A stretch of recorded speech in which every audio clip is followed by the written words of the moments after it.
1 minute ago, the Ba River in Dak Lak Province surged 1.07 meters higher than its 1993 historic peak, a record that stood for 32 years. Entire neighborhoods vanished beneath muddy torrents. Children clung to rooftops. A suspension bridge over the Da Nim River was swept away in seconds, and tonight, as floodwaters continue to rise across 6 provinces in central Vietnam, rescue teams are racing against time to reach thousands still trapped, knowing that with every passing hour, the death toll climbs higher. It began on November 16, 2025. Heavy rainfall, nothing unusual for central Vietnam's typhoon season.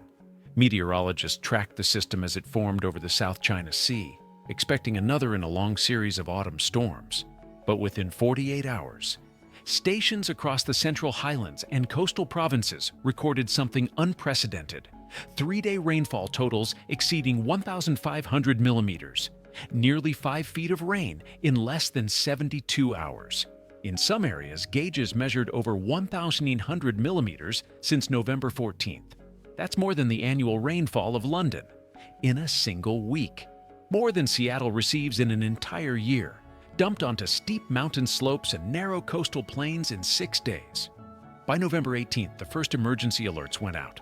Rivers were rising faster than hydraulic models predicted. Evacuation orders were issued for low-lying districts in Dak Lak, Can Hoa, and Gia Lai provinces. Families gathered what they could carry and moved to higher ground. But the rain didn't stop, and the rivers kept rising.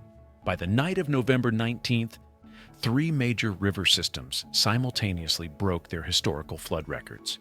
The Ba River at Kung San Station surpassed its 1993 peak by more than a meter. The Kailo River exceeded its 2009 high. The Din River at Ninh Hoa topped its 1986 mark, a level that had stood as the benchmark for worst-case flood planning for nearly 40 years. Water levels on multiple rivers stood between 0.2 and 3.46 meters above alarm level 3.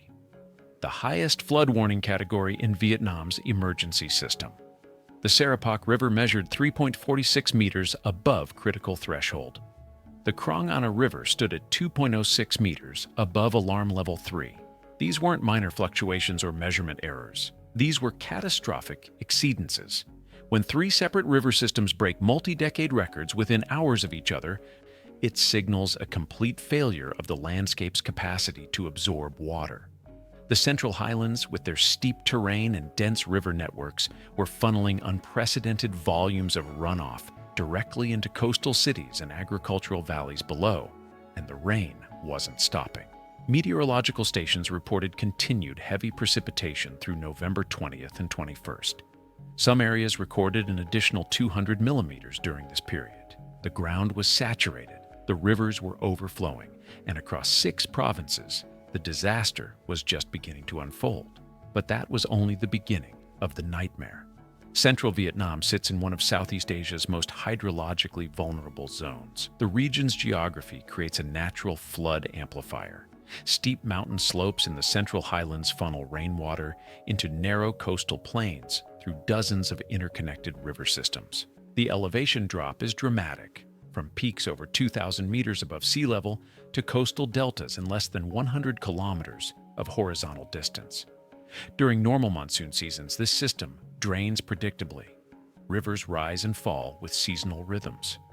Agricultural communities time their planting and harvesting around these cycles. Flood defenses are designed to handle typical seasonal peaks plus a safety margin. But when rainfall intensity exceeds the soil's infiltration capacity and the river's discharge rates simultaneously, the entire region transforms into a cascading hydraulic disaster. Water that should absorb into forest soils instead runs directly into streams. Streams overwhelm their banks and flood into larger tributaries. Tributaries surge into major rivers already at capacity. And those rivers, with nowhere else to go, spread across floodplains, through cities, and into homes. The Vietnamese National Center for Hydrometeorological Forecasting issued warnings on November 22nd, confirming what field data already showed. The rivers couldn't handle the volume. Even as the rain intensity began to decrease, water levels remained dangerously elevated because the entire drainage basin was completely saturated. There was nowhere for the water to go except through homes, highways, and hospitals. But this wasn't a simple overflow. The rainfall pattern that struck central Vietnam in mid-November 2025 was what meteorologists call a rare weather phenomenon. A convergence of atmospheric conditions that concentrated moisture into a geographically focused area for an extended period. It wasn't a single typhoon, it was a stationary low-pressure system that pulled moisture from the South China Sea and dumped it continuously onto the same mountainous terrain for nearly a week. Climate scientists have documented a clear and troubling pattern. Vietnam's storm frequency increased from an average of 7 per year between 2010-2015 to 11 annually between 2015-2020. 70% of those storms made landfall in the central region, the same provinces now underwater. But this November event represented something different. Extreme precipitation without a defined tropical cyclone structure. Officials described it as one of the most severe floods in decades, surpassing even the catastrophic 1993 event that had defined flood preparedness strategies for an entire generation. The 1993 flood set records. Infrastructure was redesigned based on those measurements. Emergency protocols were written assuming that level represented the worst-case scenario. And now, 32 years later, those records were being shattered. Yet what was happening in real time would prove even worse than the historical data suggested. The 2020 floods stand as the closest historical parallel, characterized at the time as the worst flooding in 100 years. 9 major typhoons struck Vietnam that year, killing 192 people and leaving 57 missing. Entire communities were displaced for months. Infrastructure crumbled under the repeated impacts. Agricultural losses devastated family economies across the central provinces. The nation mourned. Emergency response protocols were completely rewritten. Flood defenses were reinforced and expanded. International aid poured in to rebuild what the water had destroyed. And yet, 5 years later, the November 2025 event was unfolding with even greater ferocity in some provinces. In Dak Lak province alone, the Ba River's flood crest exceeded the 1993 peak that had defined the province's worst natural disaster in modern memory. Communities that had survived 1993, survived 2020, were now watching water levels surpass anything in living memory. Rescue operations began in earnest on November 19th. Military units deployed boats, helicopters, and amphibious vehicles. More than 12,300 military officers and soldiers were mobilized across the disaster zone. Over 300 naval officers and soldiers deployed specifically to Can Hoa province as water levels threatened historic peaks. 2 Air Force helicopters launched on November 20th, carrying generators, inflatable rafts, water purification equipment, and medical supplies to villages completely cut off by floodwater. The scenes they encountered were devastating. Families trapped on second floors with water rising past the windows. Children pulled from rooftops where they'd been stranded for over 24 hours, clinging to television antennas and ventilation pipes. Entire streets transformed into fast-moving rivers carrying debris, furniture, livestock, and vehicles downstream. Naval officers waded through chest-deep currents, forming human chains to evacuate elderly residents who couldn't swim. And in Lam Dong province on November 20th, surveillance footage captured something that would become one of the disaster's most haunting images. The Phu Thien Suspension Bridge, a vital crossing over the Da Nim River, disintegrating and vanishing downstream in less than 10 seconds as the current tore through its supports. The bridge didn't collapse, it was erased. One moment it spanned the river. The next, there was nothing but churning brown water. The human cost was immediate and staggering. By November 22nd, official counts confirmed 55 deaths and 13 people still missing. Dak Lak province reported 27 fatalities and 8 missing. Can Hoa province counted 14 dead and 2 missing. Gia Lai province lost 5. Lam Dong province lost 5. Thua Thien Hui reported 2 deaths. Da Nang reported 2 deaths and 2 missing. Nearly 62,000 people had been evacuated from their homes. Over 235,000 houses were flooded. More than 28,000 remained deeply submerged, water up to the rooflines. Families watching from evacuation centers as everything they owned soaked or floated away. Almost 1,000 houses were damaged beyond repair or completely destroyed. And across the disaster zone, 3.24 million livestock and poultry were killed or swept away. Fish farms and shrimp ponds, the economic foundation for thousands of families, were obliterated. 127,000 aquaculture cages vanished. Nearly 80,000 hectares of rice and other crops were damaged or destroyed. Another 100,000 hectares of perennial crops were impacted. Livelihoods built over generations were erased in a matter of hours. And now, as rescue operations entered their 6th day, the question wasn't whether the disaster could worsen, it was how many more lives would be lost before the water receded. As of November 22nd, the infrastructure damage was catastrophic and widespread. Approximately 300,000 people remained without electrical power. Over 1 million customers had initially lost electricity when floodwaters reached substations and transformers. Power crews couldn't access damaged infrastructure because roads were impassable. 30 locations on national highways were flooded or blocked by landslides. An additional 142 spots on provincial roads were completely impassable. Railway services between northern and southern Vietnam were suspended indefinitely, the tracks either underwater or undermined by erosion. Major routes including National Highways 1, 14, 14E, 14H, 20, and 40B were either submerged or severed by massive mudslides that buried sections of roadway under meters of debris. The Mimosa Pass on National Highway 20 suffered complete collapse. The Pren Pass showed dangerous structural weakness. Engineers feared it could fail at any moment. Traffic was being rerouted hundreds of kilometers to avoid the disaster zone, but there weren't enough alternate routes to handle the volume. In Dak Lak Province alone, 358 schools were flooded or damaged. 10 health stations were impacted. Hospitals in Hue and Quy Nhon continued admitting patients, even as their lower floors filled with contaminated floodwater.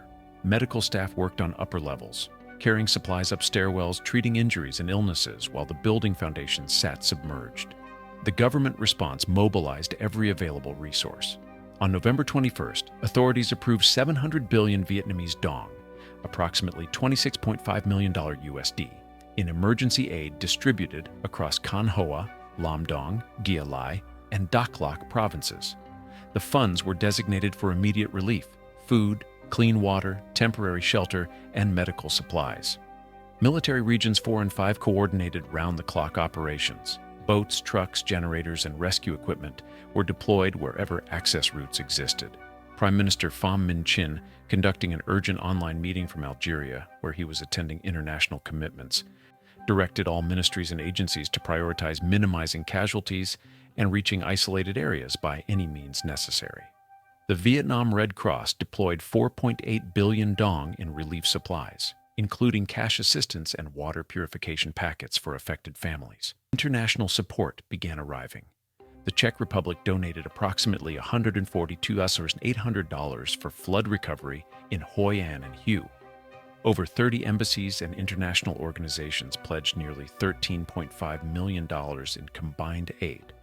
Australia, South Korea, the United States, Ireland, the United Kingdom, the European Union, and multiple humanitarian organizations committed funds and supplies. But the threat wasn't over. The National Center for Hydrometeorological Forecasting issued warnings for continued heavy rain through November 24th, with forecast totals between 50 and 200 millimeters in already saturated areas. Every additional millimeter of rain meant more water flowing into rivers that had no capacity left. The disaster agency issued Level 4 warnings, very high risk, for eastern Dak Lak Province, and Level 3 warnings for river basins stretching from Gia Lai to Can Hoa. And in one particularly alarming development, floodwaters in Dak Lak swept away 120-liter barrels of sulfuric acid from a sugar factory. The barrels were carried downstream, some breaking open, releasing concentrated acid into the floodwater. Authorities issued urgent public warnings. Do not touch the water. Do not allow children or animals near it. The dangerous liquid now dispersed across kilometers of flood zone, invisible beneath the muddy surface. Because the true scale of this disaster may not be fully known for weeks. By late November 22nd, river levels began to recede slowly. The Din River dropped to 0.27 meters above alarm level 3. Still dangerous, but falling. The Krong Anna and Serapak rivers remained dangerously elevated but showed signs of stabilization. Heavy rainfall forecasts indicated a rapid decrease after November 24th. Meteorologists projected clearing skies and drier conditions entering the final week of November. But the landscape remained fundamentally unstable. Hillsides saturated with water could trigger secondary landslides for days or weeks. Roads that appeared intact might be undermined by subsurface erosion, collapsing without warning under the weight of rescue vehicles. Buildings with flooded foundations could experience delayed structural failure.